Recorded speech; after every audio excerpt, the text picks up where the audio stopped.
नमस्कार। आप सभी बीए सेकंड वर्ष के विद्यार्थियों का आज के व्याख्यान में स्वागत है।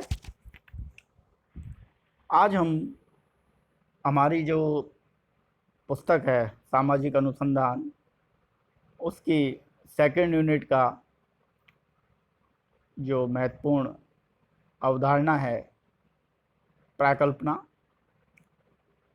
इस पर चर्चा करेंगे। सामाजिक अनुसंधान में प्राकल्पना निर्माण या प्राकल्पना से संबंधित चरण बहुत महत्वपूर्ण होता है। संपूर्ण अनुसंधान में प्राकल्पना ही अंत में निष्कर्ष के रूप में सत्य या असत्य साबित होने पर सिद्धांत का निर्माण करती है। प्राकल्पना को अंग्रेजी में हाइपोथेसिस शब्द या हाइपोथेसिस से उच्चारित किया जाता है। हाइपो और थीसिस दो शब्दों से मिलकर हाइपोथेसिस बना है, और हिंदी में इसके लिए प्राकल्पना, उपकल्पना, पूर्वानुमान, प्राकथन आदि शब्दों का प्रयोग किया जाता है। प्राकल्पना चरों के मध्य संबंधों के विषय में पूर्वानुमान है। यह अनुसंधान समस्या की प्रायोगिक व्यवस्था है।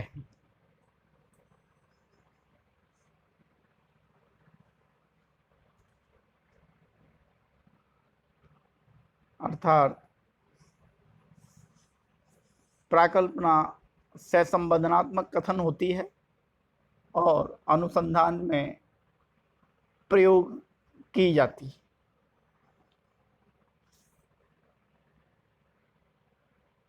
प्राकल्पना के कुछ महत्वपूर्ण परिभाषाएं हैं। पहली महत्वपूर्ण परिभाषा गुडे एवं हट की है। गुडे एवं हट के अनुसार प्राकल्पना अनुसंधान और सिद्धांत के मध्य एक आवश्यक कड़ी है।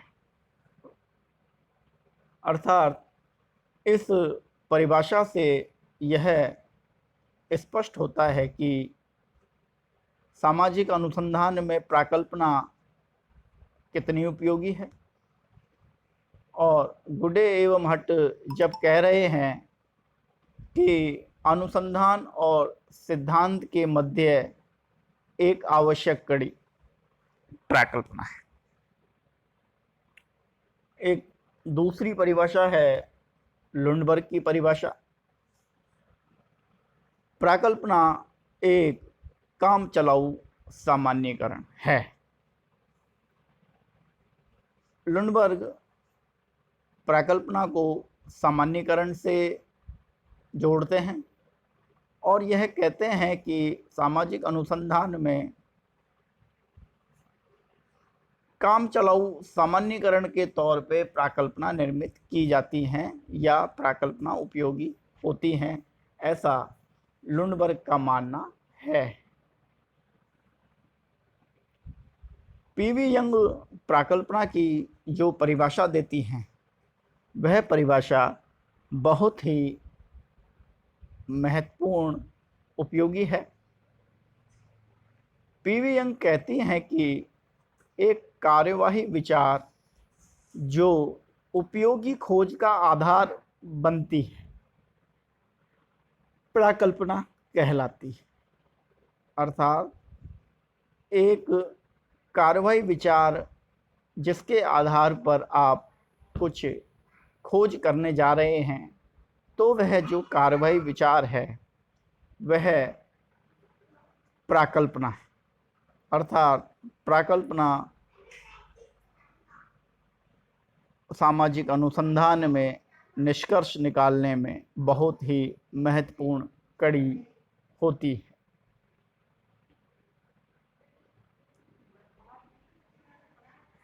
एक अलग परिभाषा है, बोगार्ड्स की परिभाषा है। बोगार्ड्स बड़ी सुंदर परिभाषा देते हैं।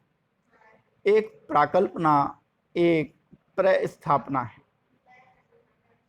जिसका परीक्षण किया जाना है, अर्थात सामाजिक अनुसंधान में अनुसंधान करने से पूर्व एक स्थापित कथन है।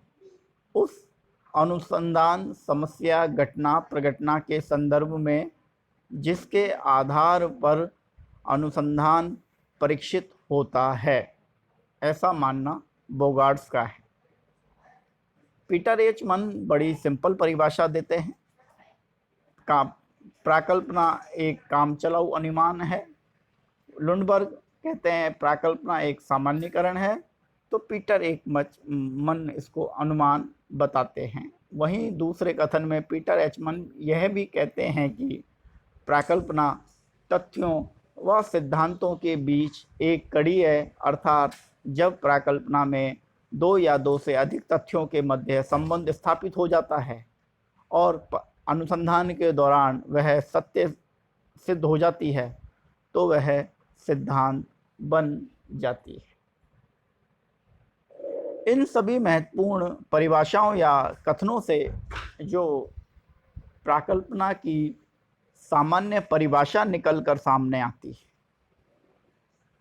वह परिभाषा आपके सामने है कि प्राकल्पना कोई भी एक विचार, पूर्वानुमान, प्रारंभिक कथन, प्रारंभिक निर्मित कामचलाऊ सामान्यीकरण अथवा एक पूर्व सिद्धांत हो सकता है जिसकी परीक्षा अनिवार्य है। इस प्रकार प्राकल्पना अनुसंधान में महत्वपूर्ण स्थान रखती है। आप देखें, इस सारगर्भित परिभाषा में यह स्पष्ट है कि प्राकल्पना कोई भी एक विचार है, पूर्वानुमान है या प्रारंभिक निर्मित कामचलाऊ सामान्यीकरण है अथवा एक पूर्व सिद्धांत है जिसका परीक्षण अनिवार्य है। और इस प्रकार प्राकल्पना अनुसंधान में महत्वपूर्ण स्थान रखती है। अब हम प्राकल्पना के कुछ मापदंडों की चर्चा करेंगे। प्राकल्पना के क्या मापदंड हैं, अर्थात क्या पैरामीटर होते हैं, क्या इनके मानक हैं जिसके आधार पर प्राकल्पना सामाजिक अनुसंधान में निर्मित की जाती है। प्राकल्पना अनुभव द्वारा परीक्षणीय होनी चाहिए, चाहे वह सही हो या गलत हो। पहला जो मापदंड है या मानक है वह स्पष्ट है कि प्राकल्पना इस तरीके से निर्मित होनी चाहिए या इस तरह का काल्पनिक विचार, प्राकथन या कल्पना होनी चाहिए जो सामाजिक अनुसंधान के दौरान परीक्षण की प्रक्रिया से गुजर सके। प्राकल्पना सही या गलत हो सकती है। ऐसा नहीं कि आप सामाजिक अनुसंधान में यह मानकर चलें कि आपके द्वारा जो प्राकल्पना बनी है वह सही हो, वह गलत भी हो सकती है, यह इसका मानक है, परंतु परीक्षण का गुण रखनी चाहिए। दूसरा जो मानक है या मापदंड है वह है यह सुस्पष्ट और सूक्ष्म होनी चाहिए, अर्थात प्राकल्पना का जो कथन है वह सभी स्पष्ट रूप से होना चाहिए और ज़्यादा बड़ा नहीं होना चाहिए, सूक्ष्म होनी चाहिए, अर्थात एक या दो पंक्ति में होनी चाहिए। तीसरा जो प्राकल्पना का मानक है, मापदंड है, वह है प्राकल्पना के कथन विरोधाभासी नहीं होने चाहिए, अर्थात जब कभी सामाजिक अनुसंधान में प्राकल्पना का निर्माण किया जाए तो एक अनुसंधान में कई प्राकल्पनाओं का निर्माण किया जा सकता है, परंतु इस तरीके से प्राकल्पना का निर्माण नहीं कर सकते कि पहली प्राकल्पना कुछ और कहे, दूसरी प्राकल्पना उसके बिल्कुल विपरीत कहे या विरोधी तथ्य प्रस्तुत करे। ऐसा इसलिए, यदि पहली प्राकल्पना अस्वीकार की जाती है तो निश्चित है कि उसकी जो दूसरा पैरामीटर है वो सत्य सिद्ध हो जाता है, और यदि वह सत्य सिद्ध हो जाती है तो उसका दूसरा पैरामीटर असत्य सिद्ध हो जाता है। इसलिए प्राकल्पना कभी भी विरोधाभासी कथनों के रूप में निर्मित नहीं की जानी चाहिए। और अंतिम जो मानक है प्राकल्पना का, कि प्राकल्पना में केवल निर्माण करते समय जिस समस्या से संबंधित है उस समस्या से संबंधित ही होनी चाहिए। ऐसा नहीं है कि हम सामाजिक अनुसंधान निर्धनता का करें और प्राकल्पना अपराध की बना दें। प्राकल्पना का संबंध उस सामाजिक अनुसंधान से, उस सामाजिक अनुसंधान की समस्या से संबंधित होना चाहिए। अब मैं आपको एक प्राकल्पना का उदाहरण सामने रखूंगा, जिसके आधार पर आप ये जो चारों मानक हैं प्राकल्पना के, उनको देखेंगे। मैं प्राकल्पना के लिए, मैं सामाजिक अनुसंधान के लिए और सामाजिक अनुसंधान में अपराध की व्याख्या के लिए एक प्राकल्पना का निर्माण करता हूँ। प्राकल्पना है, जैसे जैसे नगरीकरण बढ़ेगा अपराध की दर भी बढ़ेगी, अर्थात अपराध की आवृत्ति भी बढ़ेगी। यह एक प्राकल्पना है। पहला देखिए, यह प्राकल्पना अपराध और नगरीकरण के मध्य संबंधों की व्याख्या करती है। इसके अंदर दो तथ्य अपराध और नगरीकरण लिए गए हैं। तो पहला जो मानक है वह इस पर स्पष्ट होता है।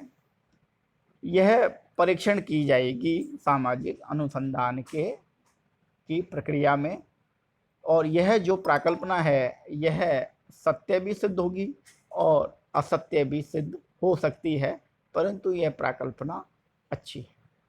दूसरा देखें, प्राकल्पना सुस्पष्ट है और सूक्ष्म होनी चाहिए। आप देखें, जैसे जैसे नगरीकरण बढ़ेगा अपराध की दर भी बढ़ेगी, एक सुस्पष्ट प्राकल्पना है। सभी अनुमान लगा सकते हैं कि नगरीकरण के बढ़ने पर अपराध बढ़ता है, और यह एक पंक्ति की प्राकल्पना है, अर्थात सूक्ष्म है। तीसरा जो प्राकल्पना है का जो मानक है वह है, प्राकल्पना के कथन विरोधाभासी नहीं होने चाहिए। आप देखिए, प्राकल्पना का जो स्तर है वह स्पष्ट है, नगरीकरण बढ़ेगा अपराध की दर भी बढ़ेगी। मैं यह प्राकल्पना नहीं बना रहा दूसरी कि नगरीकरण बढ़ने से अपराध की दर कम होती है। और चौथा जो प्राकल्पना का मानक है वह है कि प्राकल्पना एक ही समस्या से संबंधित होनी चाहिए।